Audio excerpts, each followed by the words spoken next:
on with Susan Morgan Taylor. Susan, I'm so excited that you're here. This is a conversation that is I've been having for a long time, but I'm really starting to introduce more and more into my practice. And so Susan is a leading somatic sex therapist who helps couples deepen their intimacy and create lasting and fulfilling connections. So you've had 25 years experience in the healing and developmental self-development space, right? And so you found yourself in a sexless marriage. I would love for you to just introduce yourself and give us a little bit of Yes. context on what brought you to this space and what's currently alive for you. I want to hear your story a little bit. Oh, yeah. I'd love to share my story. You already shared my name, so I won't reiterate that. And I am a somatic sex therapist. My background is I came out of mental health therapy and now I'm doing more of the somatic work and coaching work. So I'm not really doing mental health anymore, but that was part of my background. And then I also worked as an intuitive healer for a number of years. And prior to that, as a massage therapist, and I've been a dancer my whole life. So I've always had this thread of the body really being an integral part of our own healing. And in my own journey, yes, I was married for 10 years in what I would qualify as a sexless marriage. And it was so interesting. A lot of people don't realize this when they first hear that. I was the one who was not interested in the sex for all that time. I avoided it. I'd give in just to keep my my husband happy. It was maybe, every 6 months or something. I mean, I really could have cared less. I had 2 little kids. There were also a lot of other things going on in that marriage that really caused me to feel very shut down and very asexual in a lot of ways. But what was so interesting is I still had this longing for a deep and intimate and spiritual sexual connection. And Yeah. I just had no idea. I had no idea how to create it. And so I just did kind of what we tend to do by default. And I just blamed my husband. Like, oh, well, he's just not a good lover. He just doesn't know how to do it. He needs more skills. But meantime, I really didn't know my own body. Yeah. I had heard about these things called full body orgasm, but I just thought, well, that's just for other people.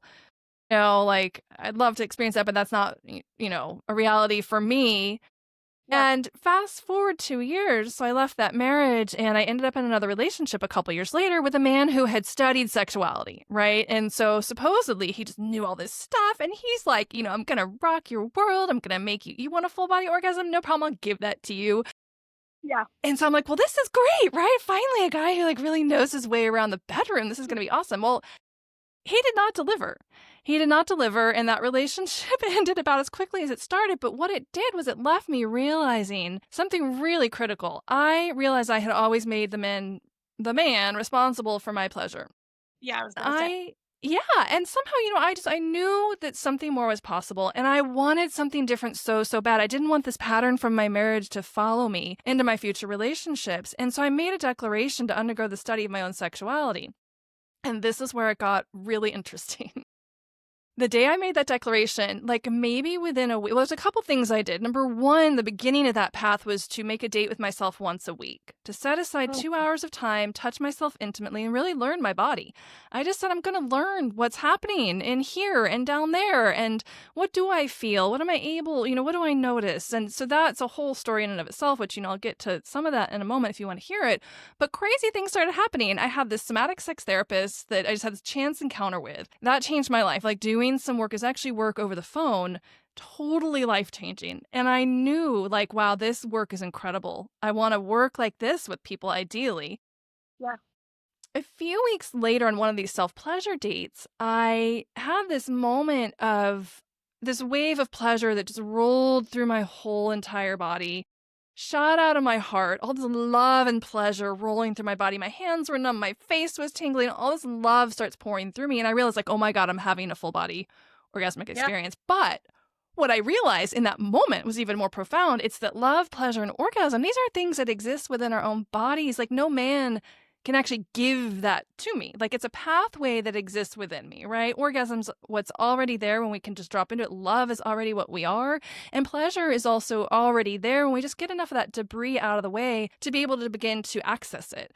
And so that was the game changer for me, right? I was actually in graduate school at the time getting my master's degree in professional counseling. I was about 2 semesters into graduate school. And that was the defining moment. I just knew, I'm going to work with, I'm going to be a sex therapist And at the time was really interested in women's sexuality. So I'm a specialist in women's sexuality, though now I primarily work with couples. But I just knew we could change the world. If more women had found what I had found, the world would be a better place. Like women would actually want to have sex and men would be happy because they'd be getting it and their women would be enjoying it. Like both Yeah, people would win, you know? So that's a little bit of my love personal that. story.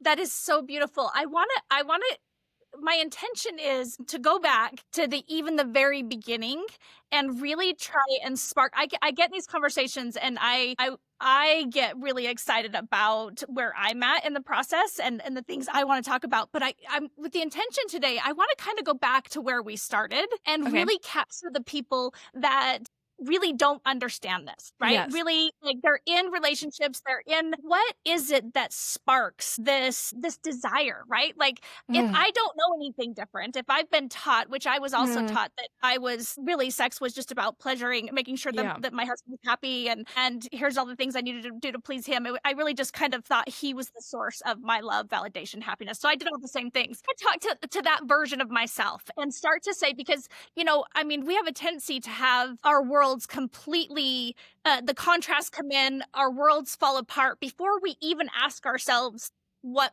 we might want to rebuild or what is wrong per se, right? So if we go Sure. back to the very beginning, I want to ask you, what would be maybe one of the first questions you would ask yourself if you were listening to this, and you must have some sort of spark of desire or spark of possibility, but I don't know any Yes. different, right? And so like Yes.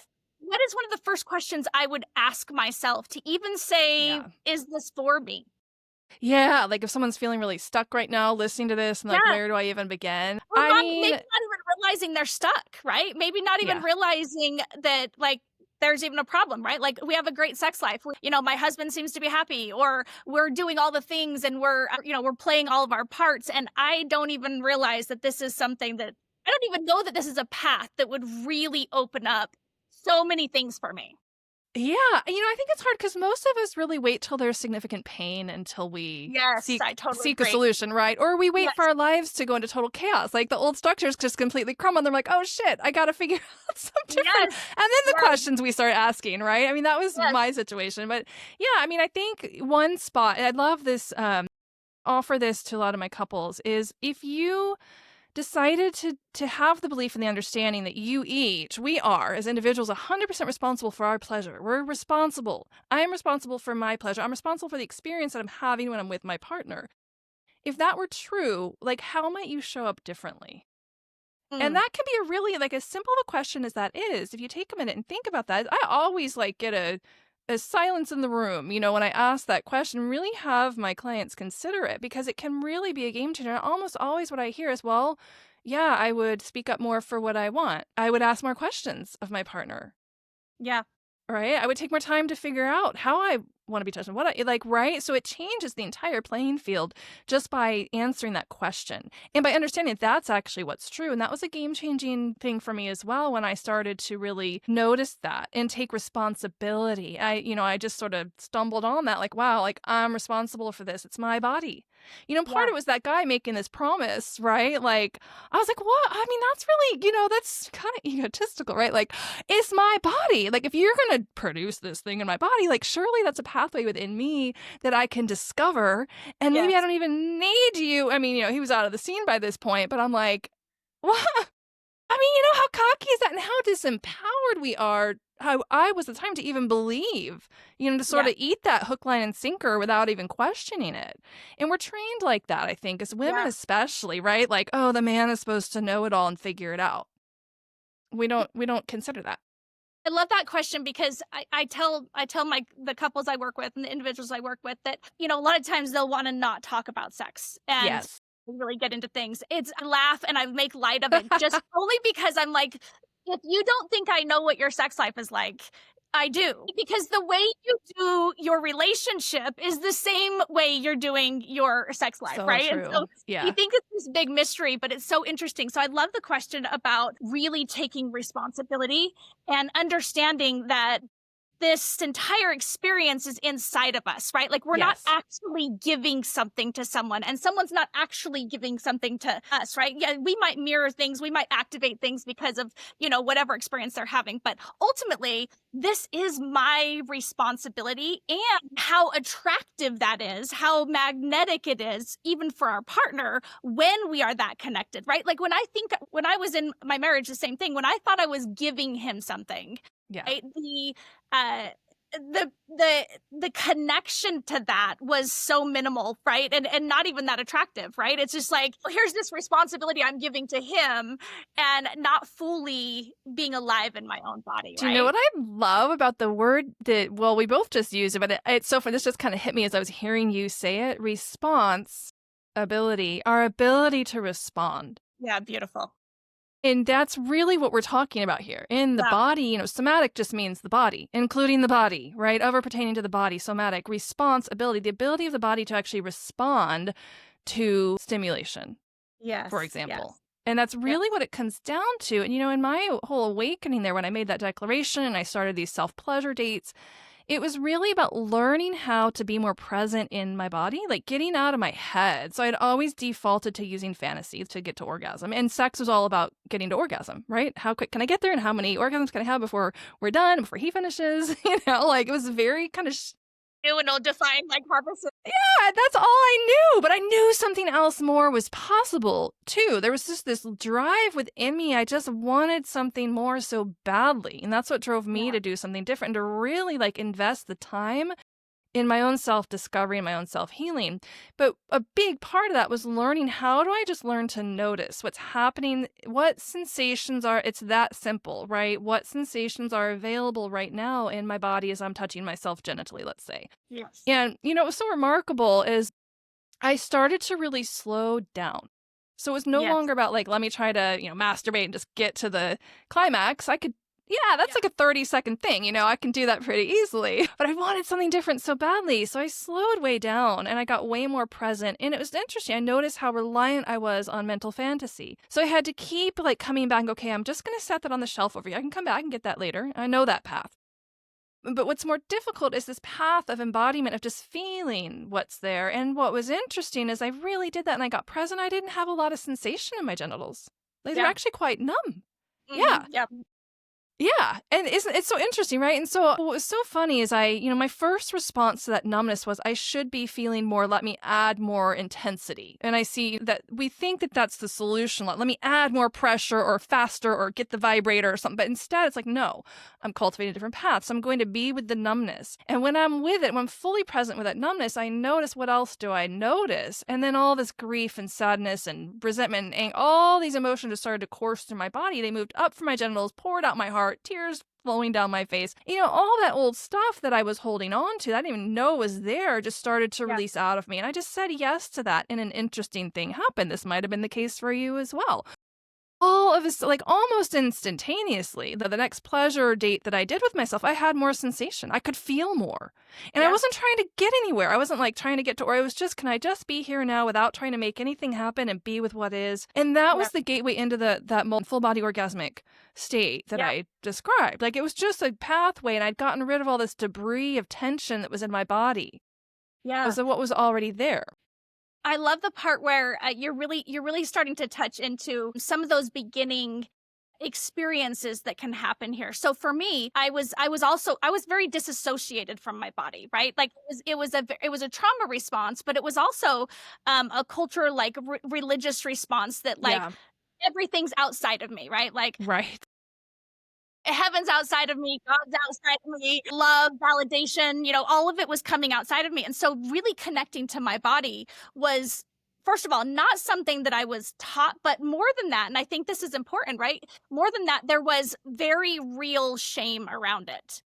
And I know in your practice you must get this, right? Like All what the what time. would even this conversation, right? Like if people are still if you're still hanging in this conversation, then there is it's very possible that there is still stuff around what we're even talking about, right? Because you and I are talking about it Absolutely. from a space that's like we had the courage to go in and really start to figure out what was making me numb, what the felt sense was, right? Which is a really big deal, right? Like even what are the sensations in my body? But that took, a decade for me to even get into my body, right? Mm, Because I was still very up here in my, in my spirituality or, my yeah. head and I was, Right. in the mind game, but I was not in my body, right? Yeah. So really moving into our bodies and understanding what we're possibly holding there. What are some of the things that you find in your practice when it comes to shame? And, men and Yes, women both, but like what for sure. specifically do you start to find? Yeah, and that's so true. It's so common, and we all sort of live on a spectrum around sexual shame. We Yes, all yes, sort of have some kind of shade of shame around our sexuality, yes, which is just sort of a normal part of the human experience. However, it's where it becomes an obstacle that it really becomes a problem. And yes, I see it all the time, and especially with the religious influence and the programming. I mean, that one is it's challenging, and I have worked with that with a number of clients. And it can be worked with, and that's really about reestablishing a relationship with our what is God to us, or what is the divine, yes, what I want my relationship to be. Because I think a lot of people get stuck in thinking God equals the church, and the church was the thing that abused them, or the sure, people in the church. It's not that that was God, but they have this, there's sort of an association. It's, yeah, what's the word I'm looking or for? They're sort of, disassociation. yeah, well, they're conflate God and the church are conflated, right? Yes, So there's some of that work that has to happen as well as just redefining what is your understanding.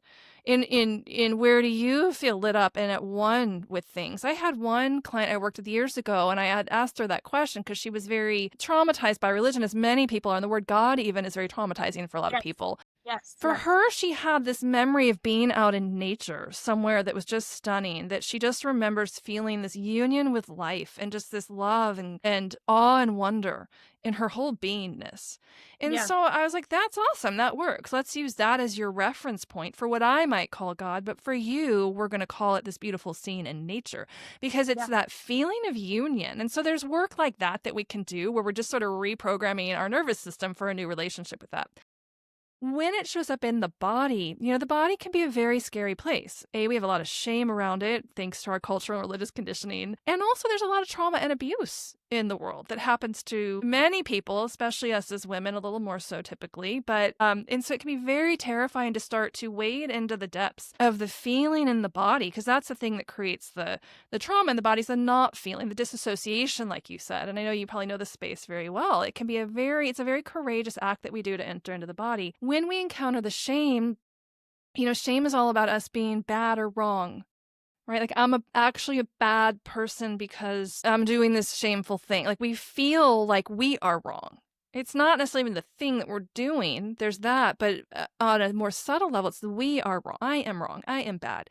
And how we work with that is just by loving. Love. I love. I love me. I love the feeling of the shame. I invite this. I accept this. I love yeah, you.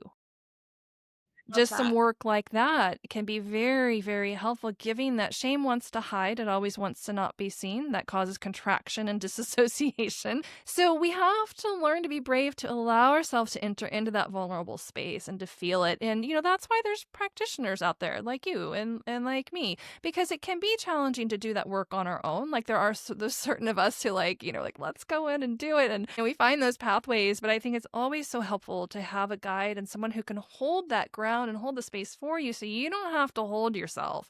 And Yeah, you can start to feel safer to kind of soften into those parts that you haven't been willing to see or feel. And that's really, we're talking about feeling. I mean, that's the gateway and responsibility that, if we want to go into orgasmic states, we have to be able to respond, yeah. and so we're developing that capacity by that courage.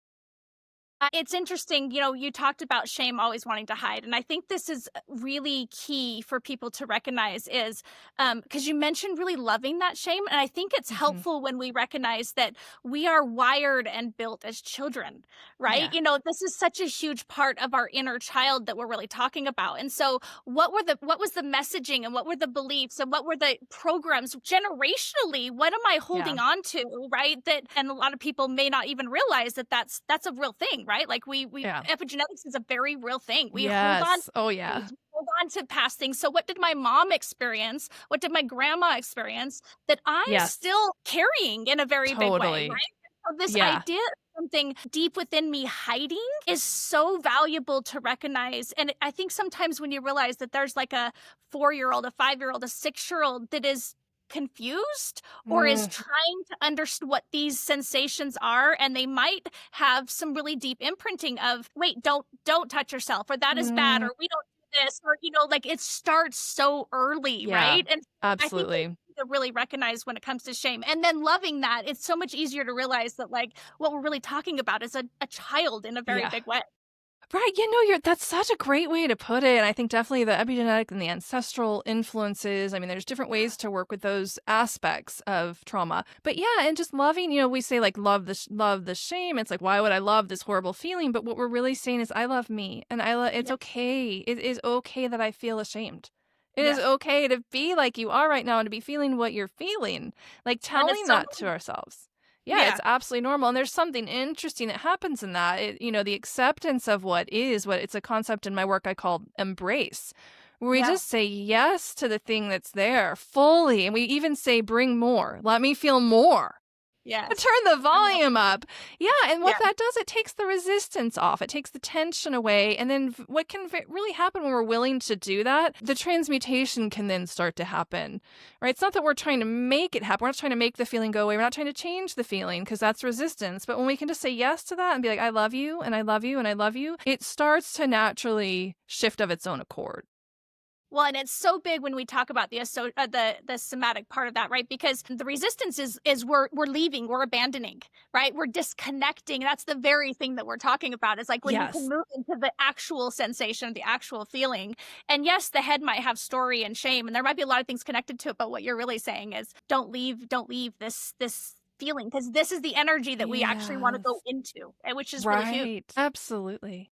Something I want to ask you is, I work with a lot of very highly successful type A Mm. personalities, business owners that have really stayed focused on the game of building. And something that I find happens a lot in this space is the idea of pleasure. We're using the word, and obviously we've really embraced what this life force energy is doing in our body, right? What that burst, what that feeling is, what that experience is throughout our body. But the word pleasure sometimes is very difficult for people, because a lot of times they'll adopt the idea of that's something short term versus Right. something long term, right? If I'm building Yes. something, I'm not going to chase pleasure, Right. right? What would you say to somebody that Ugh. is not feeling drawn to the word pleasure because they Yeah. they believe somehow that that is going to be a distraction, or that's something they Yes. should chase because they're Yeah. trying to build something, bigger Yeah. in their mind, Well, first of all, I say bless your heart for working with these individuals and right? couples. That's tough, the type A.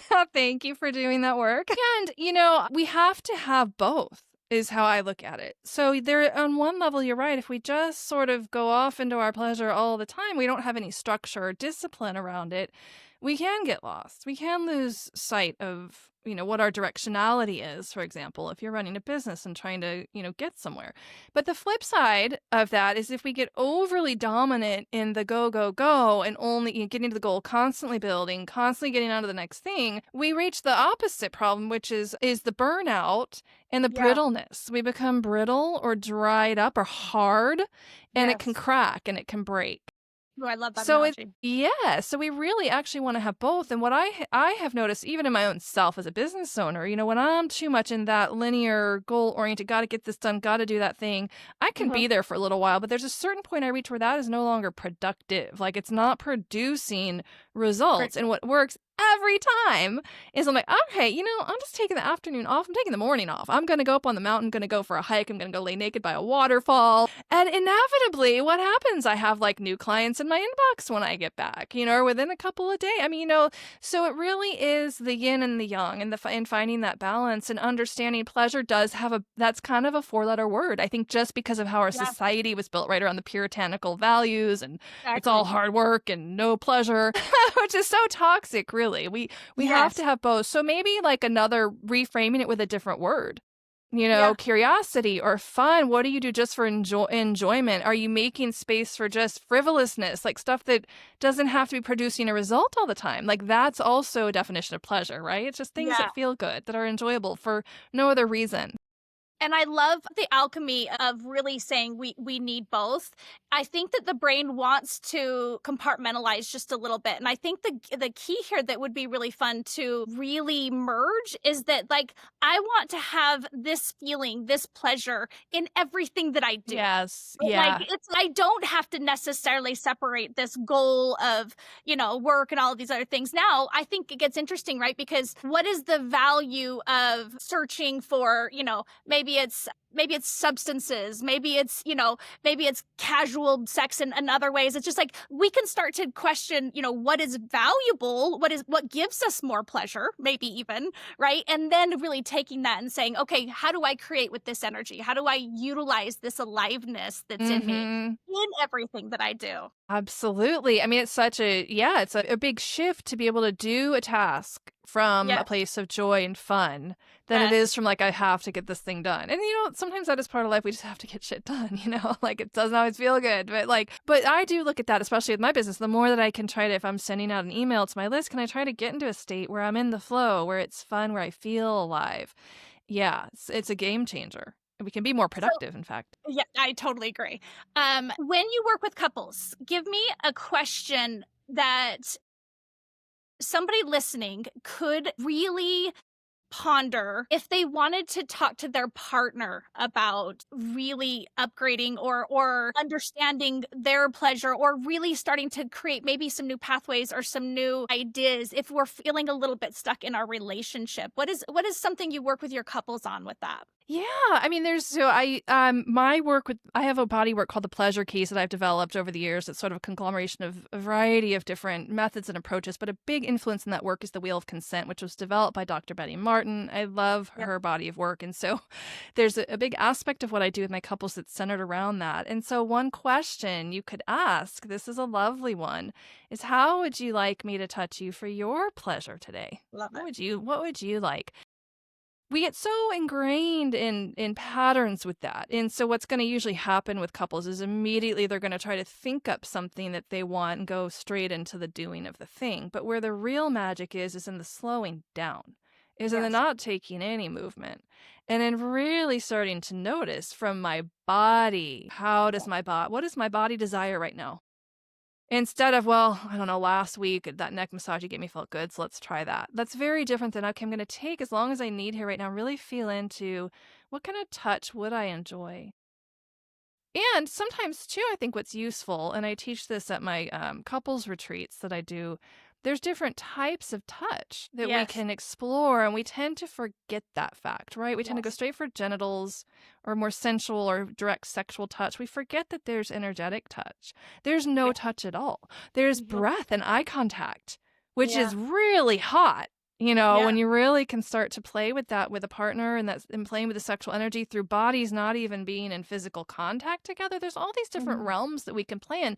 We just often don't have the framework or the roadmap for it. Yeah. Great point. And so, right, but where a couple could start, I'd say just start with that question. What would you like today, dear? What can I do for you? How can I serve your pleasure in this moment? Tell me what you'd like. Take your time, no rush. It's all Yep. for you, right? I love that will of consent too. And I think one of the things that people I know I didn't realize is the idea of just projecting on to our partner, right? Yeah. And there's this performance that sometimes can happen that we can get into, right? It's that head game. Yes. Here's the performance of what I know you like this, but really asking, I think, is really key. I love that you're saying that. And then really understanding that just because I like to be touched this way Yeah. mean that you do, right? And separating ourselves from our partner, I think, is scary Yeah. and also really vital, right? For people to start. Like, you may think you know your partner, you may think you know what they want, but do you really? And do they? Oh my gosh. Yeah. Hey, look, this is the core of the problem of almost every Yes. couple that comes to me is that some version of what you just said is happening. And like, we don't know why there were, why is it going south so fast? So I call it like the train wreck moments with couples. Like, I mean, yeah. And so what's happening there is there's all this assuming that's happened, especially if you're in a long term relationship and one partner's been kind of going along with something for a while and they're not speaking up and they're just thinking that maybe, well, maybe he wants it. So I'll just kind of go along with it. It's not my favorite thing, but Yeah. I guess it's what he wants and I want to make him happy. Well, he's thinking, like, I really think that she likes this and I don't know why she's not responding. And, Yeah. maybe she is responding, but it's fake and he doesn't know it. And so then he She can't did understand one time or whatever. why she's not satisfied. Why doesn't she want to have sex with me? Like, what's this thing? You used to want it with me. This is why. This is literally why women shut down to sex in long-term relationships. I mean, that was my specialty area when I work with couples. It's largely where the woman's the low desire, the man is the high desire. Because that was Yeah. me. And I know a lot of times the dynamics are what are happening there, and this is one of them. And so here's the number one question. Here's another great question for couples, okay? And I say every couple should know how to answer this question because it will probably solve like 80% of the challenges that you're having when you're having a challenge. And just know, ask this question to yourself, who is this happening for right now? Is this something that I'm doing to my partner because I think my partner wants it? Or am I doing it because, like, I like doing it and it's giving me pleasure to do it? These are two very, very different dynamics of touch. And when we don't have that understanding, it gets conflated and it gets very messy when we don't know who the moment's happening for. Now, it's not, we have to have this answer all the time, 100% of the time with every sexual engagement we have. But I'll tell you, when things go south and there's a train wreck, if you pause and you answer that question, you'll get your clarity pretty quick. And then we can get out of the hurt feeling realm of Yes. anybody, right? Because I'll tell you this story about a couple I was working with a few years ago in private coaching, and they'd had a lot of train wrecks. And by the time they came to me, they were avoiding sex because so much anxiety would come up around it. Like things would go south fast. They couldn't find their way out of the weeds, and they would just be like, I don't know, like I just don't even want to go there. Yeah. Well, what was happening was he was going down on her thinking that, like, this is the next logical thing to do. And I mean, I think it's what I'm supposed to do. And I think she likes it.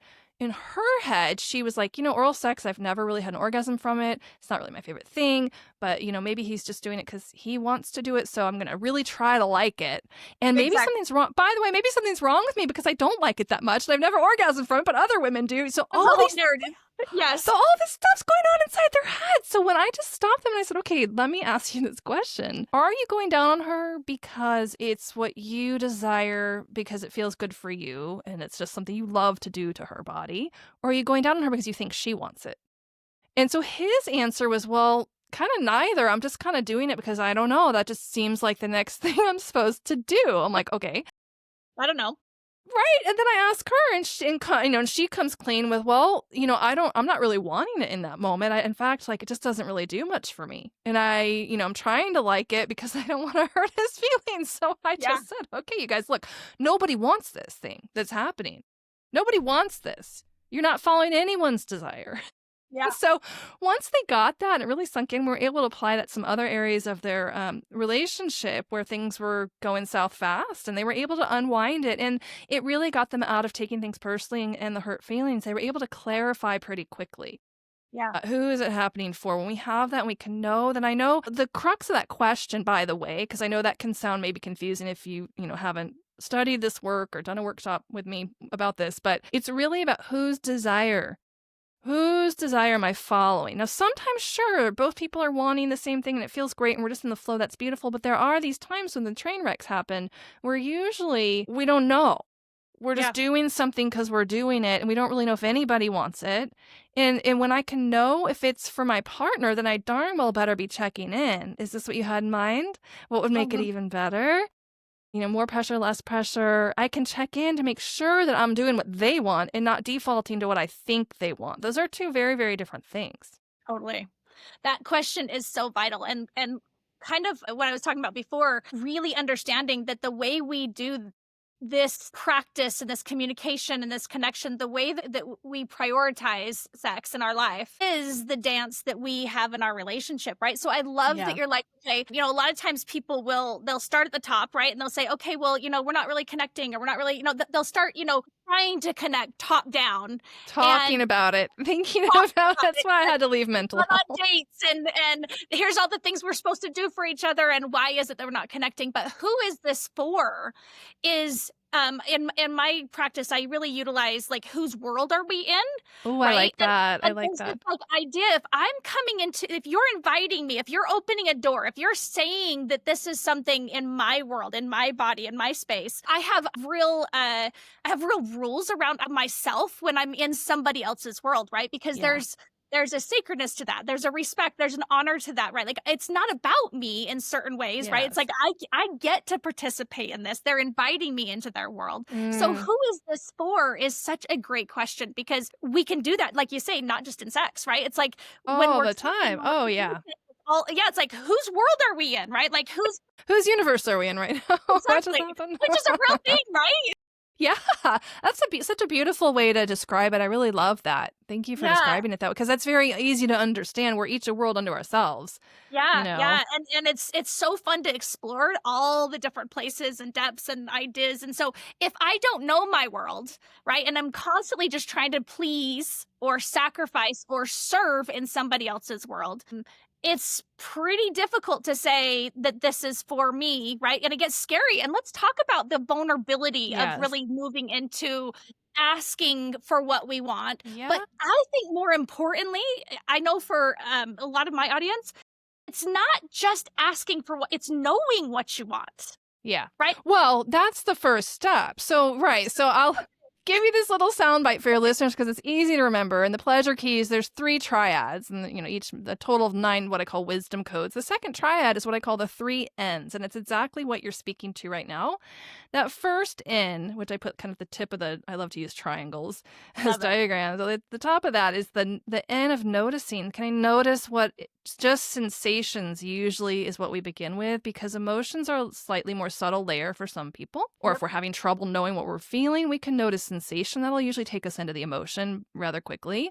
Mhm. And energy is even more subtle. So we're just working initially with what physical sensations am I aware of right now in my body. Maybe Yeah. from there I start to notice an emotion, and maybe from there I start to notice a need or a desire, Yeah. something I need or something I want. Right, but I Mm. can't really discern that if I don't have this skill of noticing kind of well developed. And so that's really where we begin. The second N is the part you just spoke to is naming. Can I give voice to what I want or what I need right now? I want or I need. That's the using Yeah. of the voice to ask for the thing. Negotiation, that third N is really it's a whole separate triad, another like more complex skill set. But Mhm. a lot of couples try to jump to that negotiating before they have the noticing and the naming really Mm.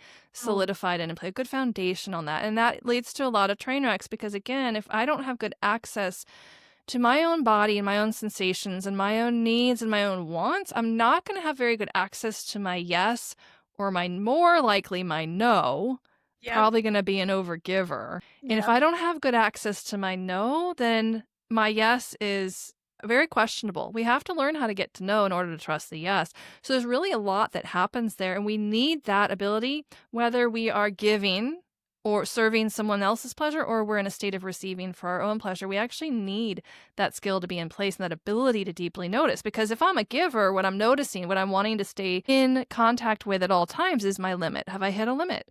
Is my body still willing to give? Is my heart still open? Or am I getting tired? Are my hands getting tired? Am I starting to kind of lose focus? Am I getting a little bit like I need to, I'm not so willing to provide, I need to know that because Yeah. otherwise my partner has to hold it. Like he or she can't deeply drop into receiving if Yeah. I'm not in a good state of knowing where my boundaries and my limits are. So it's really a matter of creating clarity is really what we're Yeah. doing in this work. Well, and something that you mentioned even in your story that I think is really valuable is I know for women especially and men do this in their own right in their own way as well, but this idea of sacrificing, right? We have this idea that like I'm doing all of these things for my children or my partner or my business and Hmm. I'm doing for other people and other things. I'm sacrificing, right? And this is kind of Hmm. goes into the space of like I'm sacrificing short term for long term or what am I sacrificing?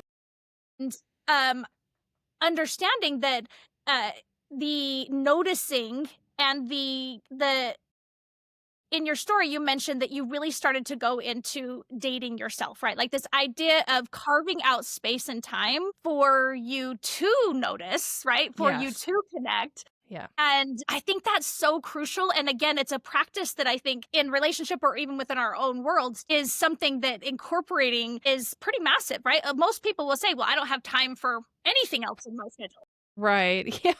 Of really saying, I'm going to connect with myself to even know what it is that I need or want. Yeah. That's a huge part of that. It is such a huge part. I mean, and the thing is that whole I don't have time. And, I know we all have busy lives, but honestly, if you want something different, time doesn't just create itself. We literally make time. We create time by creating first, we make space. So, where am I going to do this connect with myself thing? When am I going to do it? There you go. Time and space. I just created time and I created space. Boom. I'm going to show up for that. Yeah. And then I think let's talk a little bit about resourcing, right? So what do I need? Is that part of what you really teach? It's like, okay, what do I need? And then in order to get what I want, how do you teach that? Yes. Yeah, there's sort of a lot of sort of pieces to that, but the knowing, so when we're in maybe a frozen state, so let's say this is a common one. And, it happens to all of us, even myself, and I'm sure you. Like, sometimes, like, I don't know. Like, I don't know what I want. And actually, I don't even know what I need right now so that I could know. Yes. So, what we do in those situations, it's very, very simple. We just pause, just slow down. It is okay. It is okay to not know. All right. So maybe then I can just take a couple of deep breaths and I can just start to, I'm going to do what I know how to do. And I'm going to start to just notice sensation. What am I noticing in my body? What am I Beautiful. noticing? What sensations are present? And, if I give myself enough spaciousness around that, and if you're with a partner who's willing to just kind of slow down with you, from there, I might be able to identify something. Oftentimes, it's something that I might need. I might need to either give something to myself or ask my partner for something. What I need right now is, and I can give it to myself, or I can advocate to receive it for myself from my partner. And so I think that's a really useful place to play because sometimes we get stuck in, well, I don't know what I want, and so game over. Oops, I shut down. It's not feeling good for me anymore, so let's just game over. If you're losing that thread of pleasure, it's a sign to slow down and back up, reduce intensity and slow down until you find that thread again. Maybe you need a lot of spaciousness. I mean, I don't know. It could be any number of things. Maybe you need to hear certain words. Maybe you just need to be held for a little while. I mean, we identify and scan our own bodies for what we need so that we can find that portal again back into our own turn on. So Beautiful. that's a really important thing. It's so empowering. What would I need so that I could give that thing? It goes both ways. My partner might ask for something. My initial reaction might be to, oh my gosh, I don't know. Yeah. So I might like, well, what would I need so that I maybe could move just a little bit more in that direction, or at least soften my body? That's kind of how I would frame it. Like, what would you need so that your body could relax just a centimeter more, so that you could trust just a little tiny bit more? We're not looking for the whole enchilada. And so that might be, well, what I would need is just to take a deep breath. Mm. Okay, yeah. And what I would need is some reassurance from my partner that he's going to tell me if he wants something different. Like, I need to hear that. Right? Yeah. So we can identify, and then my nervous system's a little more calm. I can move a little closer to that experience.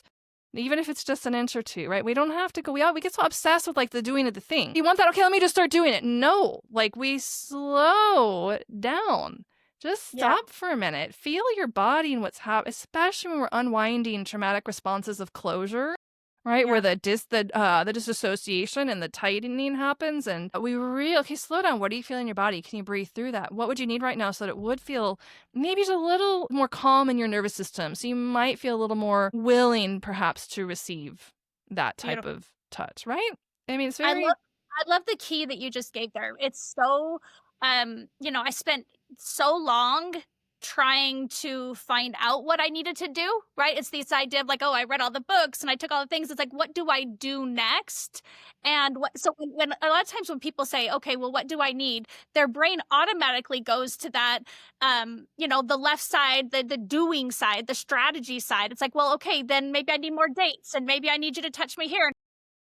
That's when we start going into that strategy side. And I love what you're really offering here because what you're really saying is do you know how to get present, right? Like you exactly. really and what are some of the ways to get present in that space? Because what do we need 9 out of 10 times is presence. Well, connection. yeah, and that's one of the pleasure keys, by the way. In the first triad, yeah, Okay. presence is one of them. Oh, Thank you for bringing that up. Yeah, brilliant. absolutely. And it's more the outcome of actually Yes. being in the body and aware and relaxed and aware. Then presence is sort of a Yeah. natural byproduct of that, as we're aware of physical sensations. And absolutely, because we're working with the right now moment, with what's here right now. And if we're Mhm. always going into the strategy and up into the head, and well, I need to do this like next week and tomorrow, and now we're not really here, and we're going to take the same relational patterning that's kind of the problem, and we're going to take it into next week or tomorrow, or that thing's going to get implemented with the same relational patterning still in place. So we're trying to do what we're really doing as we get present and we name what's here and now. And we find a need, like something that can happen here in this moment, something I can ask for, that I can give to myself or ask to receive my partner right here now. Now we're working with the present moment. Now we're actually working with that relational pattern.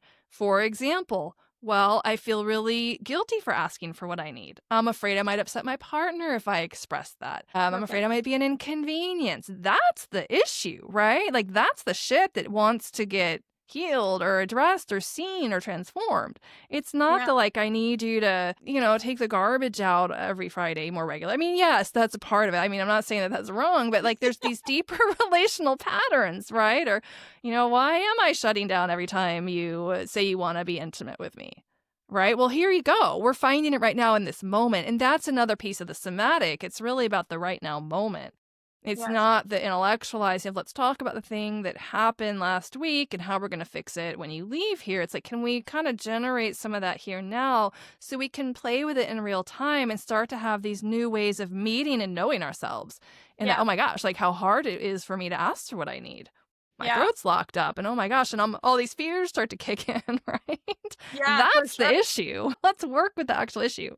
I love that you're talking about now, this is kind of a theory that I have, or something that I've really brought into my universe in my practice, and that is that, and you mentioned even for yourself, this idea of being in our head, right? This idea of getting into the body and relaxing enough into this space. But something I've noticed in my practice, and I'm curious your thoughts on this. I feel like culturally, women specifically, and I don't love genderizing, but it's just kind of a pattern that Yeah. I've noticed, right? So women talk about emotions, right? Like we talk about the way that we feel. We get together and we have this stereotype of like women are emotional, right? Like, and what I have found in my business, whether I've just attracted this or not, I find that men have access to the emotion sometimes more than even women do, right? Really?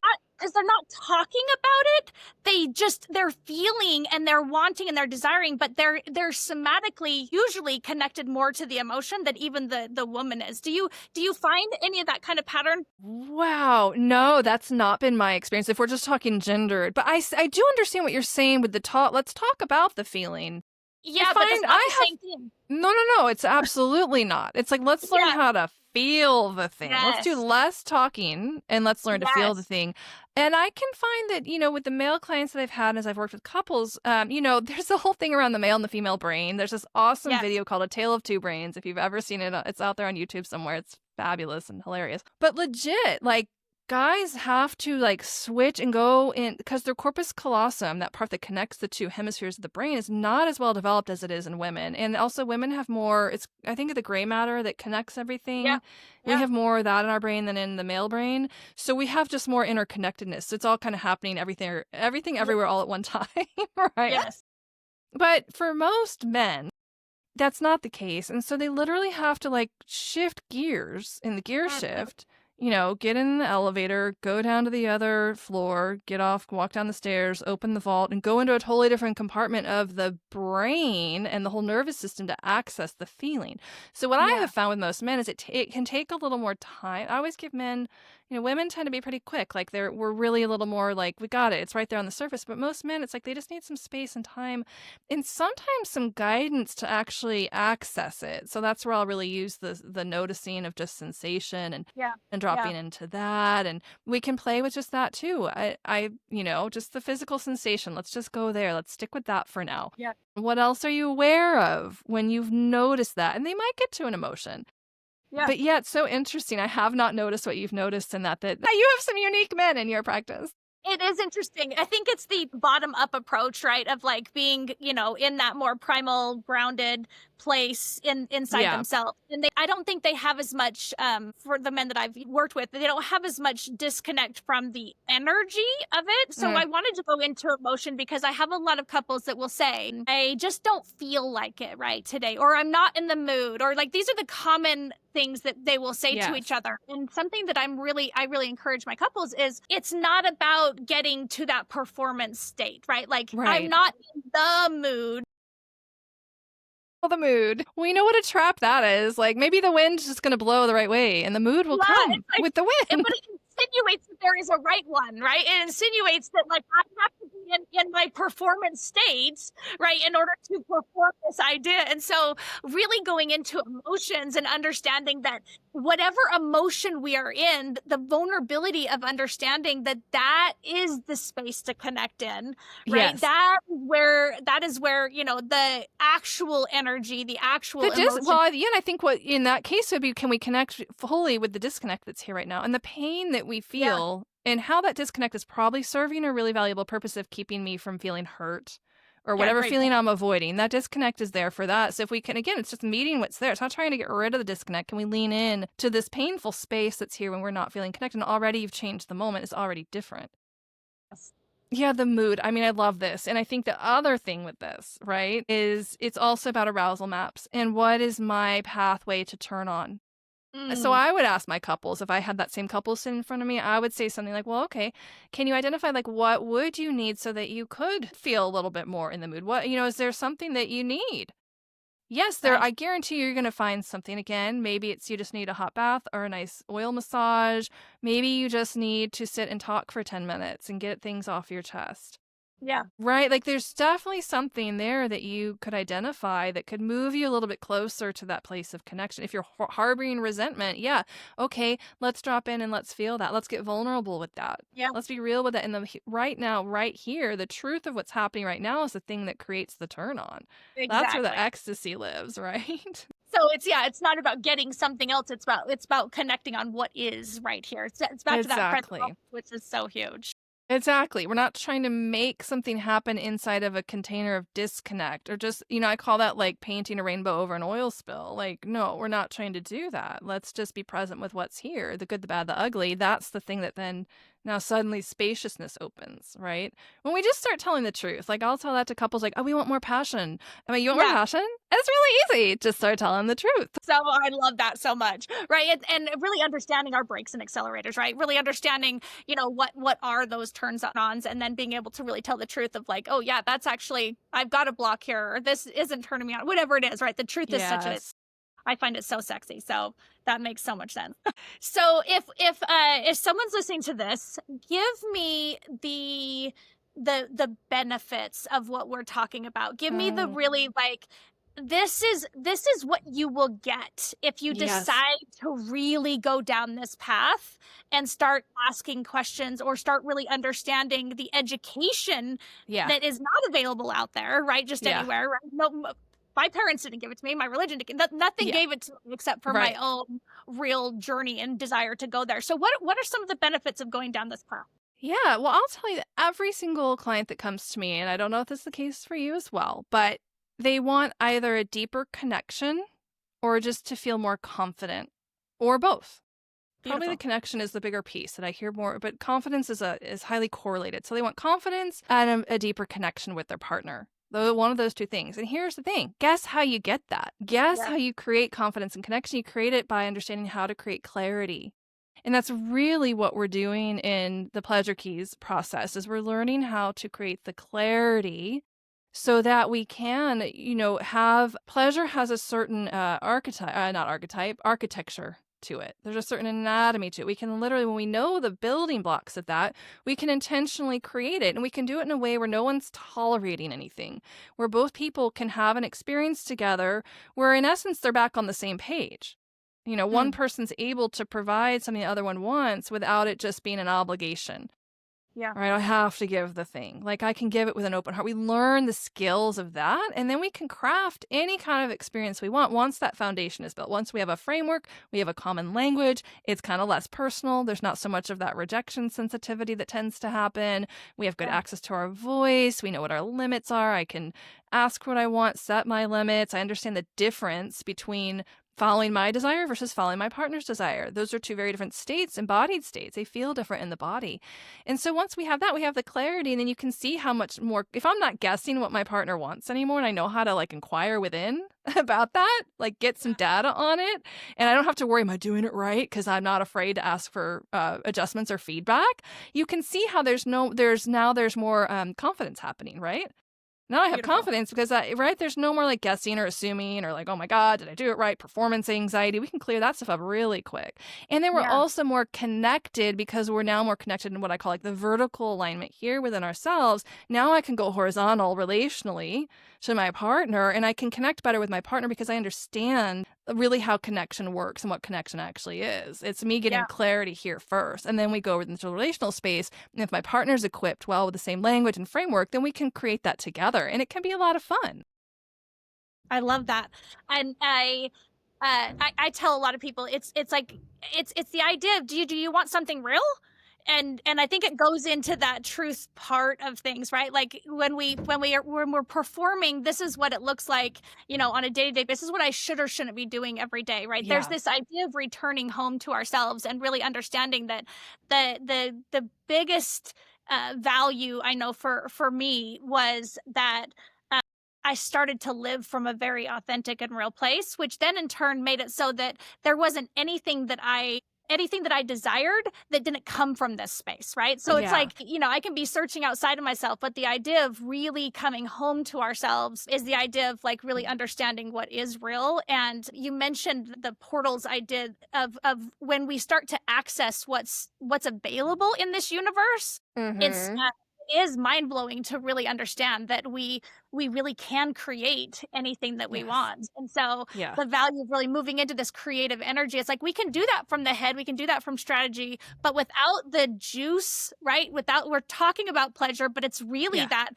Life force. yeah, it's just like it makes anything come alive, Yeah. right? And it's like without accessing that, creation gets kind of difficult. So I would say even just anything you desire is really why we would go down this path, don't you think? Absolutely. Yes. And that, we're dropping, it can be really courageous work. It's not always for the faint of heart. If we really truly want to expand in this direction, we can dip our toe in. And I think that's where a lot of people stay. Yeah, But we're so powerful. We have such yeah. access to such beauty, and people are afraid of that too. You contact this. What if we all have probably past life patterning around like misusing our power in a past life. Yep, I've had, I'm sure you have too. And, so we kind of like stay away, or we're terrified that if we feel all this stuff that we're going to stay stuck in it. That's a common fear as well. Or, Yeah. if I feel all this sadness, I'm never going to come out of it. And so it's really the fear is really the thing that gets in the way of us being Beautiful. able to go as deep as we can. And that's all it is. And if Sorry, we just get I was gonna add to yeah, that. I think one of the biggest things I bumped up on was this idea of not belonging. yeah, Right? Like if I started to really shift within myself or questioning or connecting or feeling powerful or creating something new, there's just this deeply rooted inner child in us that says, if I do that, I'm going to separate from the known, right? The fear, which is so huge, right? I'm going to separate, and where will I belong if I do that? Which is a really scary place to be. yes, it is because belonging is such a core need for Yes. our humanity. But the good news is there's lots of people like us out there to belong with and lots of communities to be a part of. And yeah, you can let your freak flag fly. You don't have to be alone. Love it. Well, Susan, you are absolutely delightful and beautiful. I Thank appreciate you. you being on and sharing, and what your work is so incredible. I know this to be true. And anybody Thank listening, you. look you up. They can find you at your website, right? Susan Morgan Yes. Taylor or Instagram. But yeah, pathwaytopleasure.com is where all my stuff currently lives. Yeah, I think the other one will forward to pathwaytopleasure.com. I've got my couples retreats on there. I've got a free monthly masterclass that I do on the 3 causes of mismatched libido and how to fix it. I love and that. all my private coaching. Oh, I do a free consultation as well for anybody Nice. listening. Just mention the podcast, and yeah, you can reach out to me on my website and book a free consult if you're interested in kind of learning more as well. Well, thank you so much, and I'll put Thank those you. links in the show notes, and hopefully people can find you. And again, thank you so much for the work that you're doing. Thank you So so beautiful. much. It's been such a delight to be here today. So much fun to talk with So you. so fun. Yes, that's great. We'll connect again soon. Okay, sounds good. Thanks. We'll see ya. Bye.